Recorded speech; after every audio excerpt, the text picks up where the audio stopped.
everybody, I am Jarla. Welcome back to my channel. Haven't you been able to speak English confidently yet? Today you'll get acquainted with a handy way of speaking English. So let's get started. Lots of people in the world learn English for some reasons. They listen to YouTube channels, TV shows, English teachers. They listen, and again listen.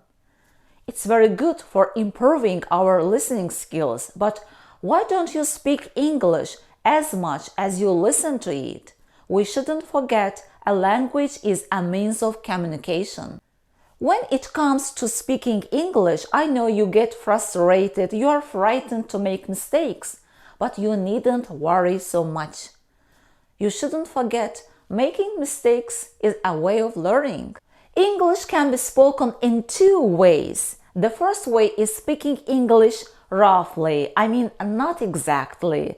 There is no certain structure. The word order isn't based on any rules. Let's give an example of what I mean. When her leg had swollen, she can't walk. In this sentence, there is a mistake. There is no agreement, and we had to pay attention to the tense form. If we use the second way of speaking English, we'll try to speak English accurately, without any mistakes. In this way, we follow certain structures, certain sentence structures. We base on some rules. Let's repeat the sample using the second way. It was impossible for her to walk because of her swollen leg. Here, we based on the structure it was plus adjective plus to infinitive.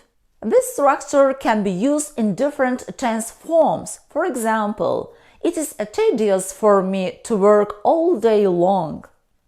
It was interesting for him to cheer up the children. It will be necessary for us to make a choice.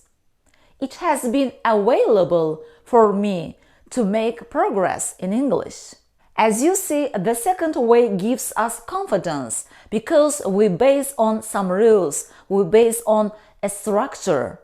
And if you choose the second way of speaking English, you will try to speak correctly. You will speak English fearlessly. There are lots of handy sentence structures in English to help you with speaking and learning English. If you want to succeed in English, it should become an essential part of your life. Remember, your goal, your diligence, and your enthusiasm will lead to your achievement. And please write about your ways of speaking and learning English in the comments. I hope to see you again next time. Take care.